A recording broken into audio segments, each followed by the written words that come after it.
Hello guys. आशा करते हैं आप सब ठीक होंगे। तो आज हम हाइट एंड डिस्टेंस का टाइप 2 के बारे में डिस्कस करेंगे। टाइप 2 पे हम क्या पढ़ेंगे। अब हमारे पास टाइप 1 में क्या था कि हमने डिस्कस किया एक एंगल ऑफ एलिवेशन बन रहा है। अब टाइप 2 में हम क्या डिस्कस कर रहे हैं, हमारे पास कितने एंगल ऑफ एलिवेशन है, 2 एंगल ऑफ एलिवेशन से एक पॉइंट पे बन रहा है 60 डिग्री और एक में बन रहा है 30 डिग्री। तो कितने एंगल ऑफ एलिवेशन है, 2 एंगल ऑफ एलिवेशन। अब हमारे पास 2 से ज़्यादा भी एंगल ऑफ एलिवेशन हो सकते हैं, ये 30, 35, 45 एंड अप टू दिस 90। अब बस हमें ये याद रखना है जो एंगल ऑफ एलिवेशन है वो हमेशा कहाँ होएगा, पहले small then big and then in increasing order. Clear. अब क्या याद रखना है, इसकी शॉर्टकट ट्रिक क्या रहेगी। सबसे पहले मैंने माना AC की लेंथ को H, लेट किया ये क्या है H। अब मैंने ट्राइंगल अगर ले लिया ACB, ठीक है, नहीं मैंने ये ले लिया, इस पॉइंट को ले लिया D मान लेते हैं, ठीक है, ये पॉइंट D है। मैंने ट्राइंगल लिया ADC। अब मुझे पता है tan 60 डिग्री इक्वल होता है H/A और इस लेंथ को माना मैंने A एंड H/B। अगर मैं पूरी लेंथ को B लेती हूँ AB को, तो क्या लिया H/B is equals to tan 30 degree. Now tan 60 degree is √3, so H is equals to √3A and H is equals to tan 30 degree 1/√3, so H is equals to B/√3। अब H तो same है, दोनों की value क्या होगी same, दोनों को compare किया, √3A is equals to B/√3, दोनों का क्या निकाला ratio, A/B is equals to 1/3। Now अब हमें क्या याद रखना है, अब फिगर में आ जाइए। A की वैल्यू क्या लेनी है हमें हमेशा 1, B की वैल्यू 3। A की वैल्यू क्या लेनी है 1, B की वैल्यू 3। तब भी जब भी हमेशा angle of elevation 30 degree and 60 degree है, तो क्या लेना है A1 B3। अब मुझे पता चल गया A1 है B3 है, टोटल पार्ट्स कितने हैं 3, A की वैल्यू 1 है तो B इसकी कितनी लेंथ मान लेते हैं, ये x मान लिया तो कितना बचा 3 - 1 2, तो इसकी लेंथ कितनी आई 2। ठीक है। अब H की वैल्यू निकालनी है, क्या करेंगे, H इज इक्वल्स टू मुझे पता है √3A, A value 1, so H is equals to √3, हमारे पास H कितनी आ गई √3। बस हमें ये याद रखना है, जब एंगल ऑफ एलिवेशन 30 डिग्री है और 60 डिग्री है तो क्या लेना है हमें, A को 1, B को 3 एंड H को √3। क्लियर। अब आ जाइए इसकी, अब मेरे पास एंगल ऑफ एलिवेशन अगर एक है 30 डिग्री एक है 45 डिग्री, अभी हमने बात की 30 डिग्री एंड 60 डिग्री, नेक्स्ट है 30 डिग्री एंड 45 डिग्री। तो क्या लेना है, same in this method we have to find. हमें पता है जब भी एंगल यहाँ पे क्या होता है 45 डिग्री, तो ये लेंथ और ये लेंथ हमेशा क्या होती है 1, तो इसको ले लिया 1 एंड 1। ठीक है। अब मुझे पता है ये टोटल लेंथ है जो कितनी है, अब ये लेंथ 30 डिग्री के कॉरस्पॉन्डिंग और ये 1 के कॉरस्पॉन्डिंग, हमेशा जो टोटल लेंथ होगी वो कितनी होगी √3, कितनी होगी √3, और जो ये बचेगी क्या बनेगी √3 - 1। क्या याद रखना है, 45 डिग्री के कॉरस्पॉन्डिंग 1, इसके सामने वाली, और इसके हमने अभी पार्ट जब टाइप 1 किया था तब डिस्कस किया था 45 डिग्री के कॉरस्पॉन्डिंग क्या होता है, दोनों लेंथ की डिस्टेंस कितनी होती है 1 1। और 30 डिग्री की अब इसको निकालनी है, 30 डिग्री में क्या होता है, ये लेंथ कितनी होती है √3, तो क्या करेंगे, ये 1 है तो ये √3 - 1। ठीक है। अब मेरे पास है 45 डिग्री एंड 60 डिग्री, ठीक है, 45 डिग्री और 60 डिग्री। अब मुझे पता है 60 डिग्री के कॉरस्पॉन्डिंग कितनी लेंथ होती है √3 और 45 डिग्री कॉरस्पॉन्डिंग टोटल। ठीक है। अब क्या किया हमने, सेम इन दिस मेथड हमने निकालना है, तो क्या लेंगे इसको 45 डिग्री में, इसको ले लिया हमने this 1 and this is √3 - 1, total is √3, ये √3 ये √3। ठीक है, ये 1 ये √3। क्लियर। बस ये याद रखना 45 डिग्री है तो ये दोनों लेंथ दोनों आपस में इक्वल होंगी, ये जो मुझे पता है √3 है तो ये भी √3 होगी, और ये √3 है और इसमें से मैं इसको निकाल सकती हूँ इजीली, ये 1 है अगर मेरे पास, तो ये क्या होगी √3 - 1। सेम इन दिस वे, इसमें मुझे इसकी 1 की 45 डिग्री के कॉरस्पॉन्डिंग 1 था और इधर 1 थी, और टोटल कितनी है √3। ठीक है, √3 है तो यहाँ इधर कितने बचाएंगे √3 - 1। ठीक है। नेक्स्ट केस है वेरी इंपॉर्टेंट, जब दोनों एंगल्स क्या होंगे कॉम्प्लीमेंट्री, मीन्स एक एंगल बन रहा है अल्फ़ा, एक एंगल बन रहा है बीटा, दोनों कैसे हैं अल्फ़ा प्लस बीटा 90 डिग्री, इसकी लेंथ है A, इसकी लेंथ है B, तो हमेशा H कैसे निकालने के, बस ये याद रखना है H is equals to shortcut √AB। हम इसको tan अल्फ़ा उससे भी निकाल सकते हैं easily, tan alpha is equals to H/A, tan beta is equals to H/B, then अब alpha plus beta is equals to 90 degree, उसको कन्वर्ट करके हम इसको निकाल सकते हैं। पर तुम्हें इजी मेथड, हमें क्या चाहिए, शॉर्टकट ट्रिक, सबसे इजी मेथड, इसको याद रखने का तरीका है is equals to under root of A B. Okay, next भी अब आ जाइए क्वेश्चन पे, हम इसको क्वेश्चन पे लगाएंगे। When the sun's elevation is 30 degree, the shadow of the tower is 30 metre long, the sun's elevation is 60 degree, then the length of shadow is. क्या बताना, सन की एलिवेशन 30 डिग्री है, shadow of tower is 30 metre long, ठीक है।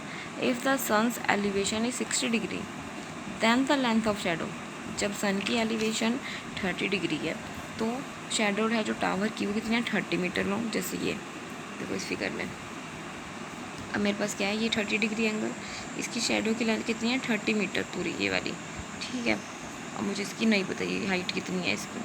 अब इसकी elevation अगर 60 degree है, तब वो पूछ रहा है तब इसकी लेंथ कितनी होगी, तो ये पूछ रहा है क्वेश्चन मार्क, ठीक है। अब 30 डिग्री है, इधर 30 डिग्री के कोरिस्पॉन्डिंग √3, सबको पता है, इधर 30 √3 और ये लेंथ हमें गिवन है 30, ठीक है। जब भी एंगल 60 डिग्री एंड 30 डिग्री होता है, 30 डिग्री एंड 60 डिग्री, तो क्या करते हैं, ये √3 है तो इधर वाली 1 and 2, टोटल लेंथ 3। अब 3 किसके इक्वल है, यहाँ पे लेंथ कितनी गिवन है, 30 centimetre. It means that 3 is equals to 30 centimetre, 1 is equals to 10 metre. अब हमें निकालना क्या था, 60, ये वाली लेंथ 1 वाली 1 किसके इक्वल हो जाएगी, 10 metre. So answer is 10 metre. देखते ही पता चल जाएगा तुम्हें, हमें सॉल्व करने की ज़रूरत ही नहीं है पेपर में। समझ में आ रही है, clear. Next question, question number 6. If the angle of elevation of the top of tower from the 2 points at distance of 4 meter and 16 meter from the base of tower and in the same line are complementary. अब देखो आगे complementary वाली, अब जो angle of elevation है वो कैसे है, कॉम्प्लीमेंट्री। इसका मतलब क्या है, दोनों को एंगल्स का सम 90 डिग्री, ठीक है। कॉम्प्लीमेंट्री है तो क्या होगा, 90 डिग्री। अब अल्फ़ा और बीटा एंगल है, ठीक है। एक की डिस्टेंस कितनी है, 4 मीटर, एक डिस्टेंस पे 4 मीटर और एक है 16 मीटर पे, ये रहा। जैसे एक 4 मीटर की डिस्टेंस पे और एक 16 मीटर की डिस्टेंस, हमें हाइट नहीं पता। अब वो कह रहा है हाइट बतानी है टावर की। हमें बताया जब भी दो एंगल्स कॉम्प्लीमेंट्री होते हैं तो क्या करते हैं, = under root of A B. A क्या है 4 मीटर, बी क्या है 16 metre. So under root of 16 1 से 4 जा 16 4 जा 64, under root of 64 is 8, clear, 8 square. तो दिस इज़ योर आंसर। अब हमें इसको डायरेक्ट सॉल्व करना है, हमें पता देखते ही पता लग जाएगा, clear. Next question, question number 7. A man on the top of the cliff x meter high observes that angle of elevation of the top of tower is equal to the angle of depression of the foot of tower, the height of tower in meters is. अब देखो on the top of Cliff, कोई भी हमने ये लिया, ये कोई भी टॉप है, क्लिफ है, इसके टॉप पे यहाँ पे खड़ा है, इस पॉइंट पे खड़ा है कोई भी मैन, इससे ऑब्जर्व कर रहा है एंगल ऑफ एलिवेशन किस पे, टॉप ऑफ द टावर। ये कोई भी टावर है, इसके टॉप पे ऑब्जर्व कर रहा है, ठीक है। तो वो एंगल मैंने ले लिया थीटा, और वो एंगल किसके इक्वल, एंगल ऑफ डिप्रेशन के of the foot of tower. अब यहीं से जो आदमी फुट ऑफ टावर, जो फुट ऑफ टावर का इसका नीचे का हिस्सा, नीचे की तरफ देख रहा है, वो एंगल ऑफ डिप्रेशन कौन सा बनेगा, दिस वन, वो इसके equal. Angle of elevation is equal to angle of depression, clear. अब मुझे पता है एंगल ऑफ डिप्रेशन हम किस तरह बनाते हैं, इस तरह। अब ये क्या बन जाएंगे, अल्टरनेट एंगल्स, इंटीरियर एंगल्स, ये दोनों एंगल इक्वल बन जाएंगे, ठीक है। और ये टोटल 90 होते हैं, क्या बन जाएगा 90 डिग्री माइनस थीटा। तो हमारी ये फिगर बन गई। उसके बाद बोल रहा है हमें हाइट बतानी है टोटल इसकी टावर की। ये फिगर सबको समझ में आ गई। अब मुझे करना क्या है, देखो ये एंगल थीटा है, मैंने इसको मान लिया, इस लेंथ को, पूरी लेंथ को h ये निकाल लिया मुझे, इसको मान लिया मैंने x, इसको मान लिया, ये क्या होगी h - x, ठीक है। अब अगर मैं बात करूँ फिगर नंबर इसकी, tan थीटा निकालते हैं, ठीक है। h माइनस इस बात, इस ट्राइंगल पे आ जाओ, सी ई एंड डी, ये ट्राइंगल है, in triangle C E D, tan theta किसके इक्वल होगा, perpendicular by base, perpendicular is h - x and base is C E and c is equals to A B, तो h - x by A B equals to tan theta, clear. अब आ जाइए tan theta is equals to नीचे वाले triangle पे A B C पे, A B and C, ठीक है। A tan theta is equals to B C by में ए बी। बी सी की वैल्यू किसकी इक्वल है, ये लेंथ एक्स है ये वाली, तो ये भी लेंथ कितनी होगी एक्स, तो ये किसकी इक्वल है एक्स की, तो tan theta is equals to x by A B. दोनों इक्वल रखेंगे तो क्या आएगा, h minus x is equals to x, h is equals to 2x। हमें क्या बताना था, ऑप्शंस में क्या क्या गिवन है, 2√x, 2x and √2x, so x by 2, so option number B is your correct answer. Clear. आप यहाँ से नोट्स देख के बना सकते हैं, काफ़ी हेल्प मिलेगी आपको, ऐसे ही क्वेश्चन पूछे जाते हैं स्टेट में। Okay, next question. Okay, next type is type 3। अब हम इसमें क्या डिस्कस करेंगे, देखो इसमें आपको 2 एंगल ऑफ एलिवेशन दिख रहे होंगे, ये एंगल ऑफ डिप्रेशन। अब किसी भी टॉप, ये हमारे पास है, ठीक है, मैं यहाँ पे खड़ी हूँ किसी भी हाइट पे, इधर से मैं 2 डिफरेंट साइड से किसी चीज़ को देख रही हूँ, एक मैं इस साइड से देख रही हूँ और एक इधर से देख रही हूँ। मेरे पास कितने एंगल ऑफ डिप्रेशन बन रहे हैं, 2 angles of depression, one is 30 degree, one is 45 degree. अब मुझे फाइंड क्या करनी है, ये लेंथ एच, ठीक है। तो ये फाइंड कैसे करनी है, अब सबसे पहले काम क्या करना है, हमें क्या याद रखना है, जो ये डिस्टेंस होगी, अगर एंगल 30 डिग्री या 45 डिग्री है, तो ये डिस्टेंस होगी जो बी डी, मैं मान लेती हूँ इसको नाम देती हूँ डी, बी डी ये हमेशा क्या होगी h√3, इसको आप फाइंड भी कर सकती है, एच है, और ये कितनी होगी h√3 एंड h, हम इसको फाइंड भी कर सकते हैं easily. tan 30 degree is equals to perpendicular which is AD by base, perpendicular by base BD, clear. और AD किसकी इक्वल है, h के, AD BD हमें नहीं पता, ठीक है। tan 30 डिग्री वैल्यू, BD की वैल्यू चाहिए ना हमें, BD is equals to h by tan 30 degree. Now tan 30 degrees क्या होता है 1/√3, ऊपर जाएगा तो h√3, क्लियर, इजीली हम फाइंड कर सकते हैं। सिमिलरली दिस साइड, इधर क्या आएगी h। नेक्स्ट है, जब एंगल ऑफ एलिवेशन 30 डिग्री है और 60 डिग्री है, ठीक है, तो और इसका बीच का डिस्टेंस क्या है a, और इधर का डिस्टेंस है b, तो h होगा जो किसके इक्वल होगा √AB, क्लियर। अब आ जाइए इसके क्वेश्चन पे, जिससे कि फ्रॉम ए लाइट हाउस, कोई लाइट हाउस है, the angle of depression of the 2 ships on the opposite side of light house, तो अपोजिट साइड पे जो एंगल ऑफ डिप्रेशन बन रहे हैं ऑब्जर्व करें, वो क्या है 30 डिग्री एंड 45 डिग्री, इसलिए, ठीक है। अपोजिट साइड बोलेगा तो तुम्हें फिगर ऐसे हमेशा ड्रॉ करनी है। अब 30 डिग्री 45 डिग्री, तो क्या है h√3 and h, clear, h√3 and h। अब मुझे क्या बताना है, distance between ships, distance between ship means BC की लेंथ फाइंड करनी है। कैसे फाइंड करेंगे, distance between h√3 plus h means h1 plus √3, अगर मुझे ये पता है h√3 है ये h है, तो इसलिए फाइंड कर सकते हैं। तो which option, so h1 plus √3 metre, which option, A option, clear. Now 9th question.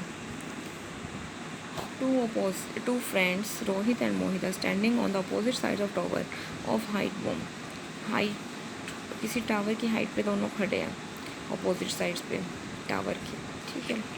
वहाँ से वो किसी को क्या दिख रहे हैं, अपोजिट साइड्स पे खड़े हैं, ठीक है। अगर उनका angle of depression top of tower से क्या है, एक का 30 डिग्री और एक का 45 डिग्री, तो मुझे बताना डिस्टेंस बिटवीन 2 फ्रेंड्स कैसे निकालेंगे। ये डिस्टेंस हमें क्या गिवन है 60 मीटर, अब मुझे पता है 30 डिग्री और 60 मीटर, 30 डिग्री एंड 45 डिग्री क्या होता है डिस्टेंस, अभी हमने किया था 30 degree and 45 degree, h√3 and h पता है मुझे ऑलरेडी, h कितने गिवन है 60 metre, 60√3 60 plus 1, which option, B option, clear. 10th question, type 4। अब देखिए कैसे करना है इसको, हम एग्जांपल की हेल्प से समझते हैं। जैसे मेरे पास 10th क्वेश्चन है, दो 2 posts are k metre apart if from the middle point of the line joining the feet. देखो 2 पोस्ट हैं, जैसे ये लिया A और एक B, दोनों k मीटर अपार्ट है, ठीक है। अब जो इनके बीच का मिडल पॉइंट है of the line joining the fit, एक ऑब्जर्वर ने क्या फाइंड किया, मिड पॉइंट से दोनों का एंगल ऑफ एलिवेशन टॉप पे, एक टॉप पे 30 डिग्री और एक पे 60 डिग्री है। तो हमें क्या याद रखना है, जब दोनों इतनी दूर पे खड़े हैं और बीच से सेंटर से दो एंगल ऑफ एलिवेशन दो डिफरेंट टाइप के बन रहे हैं, तो हमें फिगर क्या बनानी है, दिस टाइप। एक एंगल ऑफ एलिवेशन 30 डिग्री और एक एंगल ऑफ एलिवेशन 60 डिग्री। तो हमें बताना है रेशियो ऑफ हाइट। अब दोनों की हाइट हमें नहीं पता सेम है कि डिफरेंट है, ठीक है, हमें इसकी दोनों की हाइट का रेशियो बताना है। क्लियर। अब दोनों की डिस्टेंस है k metre apart. Total distance कितनी है, k मीटर। अब मुझे पता है, अब आ जाइए ये फिगर समझ में आ गई एग्जाम्पल से। अब तुम्हें क्या याद रखना है, जैसे ये एंगल ऑफ एलिवेशन 30 डिग्री, ये 60 डिग्री, ठीक है। अब tan 30 degree is equals to AB by BC 1/√3। So AB value 1, BC value √3, ठीक है। सिमिलरली tan 60 डिग्री क्या होता है, tan 60 डिग्री वैल्यू इज़ √3, ठीक है। √3 बनाने के लिए क्या करेंगे, √3 से मल्टीप्लाई, √3 से डिवाइड, 3/√3, ठीक है। तो क्या आया, 3 एंड √3। क्लियर। तो हमने यहाँ पे क्या लगाना है, बस ये याद रखना है, ये क्या 1, ये 3, ये √3, ये √3। रेशियो क्या बना, 3/1 हाइट का। अब देखो ये याद रखना है, एंगल ऑफ एलिवेशन पहले 60 डिग्री फिर 30 डिग्री, तो 60 डिग्री वाली हाइट पहले लेंगे फिर 30 डिग्री वाली। ऑप्शन में कंफ्यूज करने के लिए मिलेंगे तुम्हें, तो कौन सा ऑप्शन आएगा, 3/1। Ratio of height is 3/1। So which option, D option, not A option. Clear. Next question. Now next question 11th question. 2 persons are a metre apart. Same question, दोनों a मीटर पे हैं, तो पर हमें आ गया। And the height of one, एक की हाइट दूसरे से डबल है, ठीक है। एक के h1 एक के h2, ठीक है। ये पॉइंट h1 हम क्या याद रखना है, ये अभी यूज़ करेंगे इसका। And if from the middle point of the line, middle point से feet observe an angular elevation show किया कॉम्प्लीमेंट्री एक अगर एंगल अल्फा है मीन्स थीटा है, मैंने लेट किया थीटा, तो 90 डिग्री माइनस थीटा होगा, क्योंकि कॉम्प्लीमेंट्री दोनों एंगल्स का सम क्या होता है, 90 डिग्री। एक 9 थीटा है तो एक 90 degree minus theta, h1 and h2। अब ये टोटल लेंथ a2 है, a है। अब सेंटर से बोल रहा तो ये डिस्टेंस a/2 और ये डिस्टेंस a/2। फिगर समझ में आ गई सबको। अब मुझे बताना हाइट ऑफ शॉर्टेस्ट पोस्ट। अब हाइट दोनों की, एक की हाइट डबल है और एक की हाइट उसकी आधी है, ठीक है। अब मुझे यहाँ क्या यूज़ करना है, देखो h1/tan theta is equals to h1/a/2 and h2/a2/tan 90 minus theta is equals to कोण थीटा। अब tan थीटा और कोण थीटा जब भी दिखे दोनों को इनको मल्टीप्लाई कर दो, क्योंकि tan थीटा और कोण थीटा क्या बनाएंगे 1, ठीक है। मल्टीप्लाई किया is equals to h1 h2 multiply 4/a², h1 h2 is equals to a²/4। Clear. अब मुझे क्या फाइंड करना है, अब मुझे एक कंडीशन और गिवन है स्टेटमेंट में, देखो height of one is double that of other. एक की हाइट दूसरे से ज़्यादा है, तो मैंने h1 को माना कि वो h2 के डबल है, h1 is equals to 2 times of h1 is equals to h2, या h1 इज इक्वल्स टू किसी को भी ले सकते हैं, ठीक है। तो इसका रेशियो क्या आया, h1/h2 इक्वल्स टू 1/2। मैंने पुट किया h2 is equals to 2 times of h1, कहाँ पे, यहाँ पे h1 multiply 2h1 is equals to a²/4। So 2h1² is equals to a²/4, h1² is equals to a²/8। So h1 value a/2√2। अब मुझे क्या बतानी थी, शॉर्टेस्ट। अब शॉर्टेस्ट कौन होगी, देखो h2 तो 2 टाइम उसके डबल है, तो h1 स्मॉलेस्ट है, तो स्मॉलेस्ट है, the height is a/2√2। Answer is a/2√2, D option. Clear. Okay, this is the last type. Now in the next class we discuss all the practice questions of this chapter. Thank you. Continue watching, like, share and subscribe my channel. हम इस session को continue रखेंगे, पूरा syllabus cover करेंगे, HTET, TGT and PGT maths both. Okay, thank you.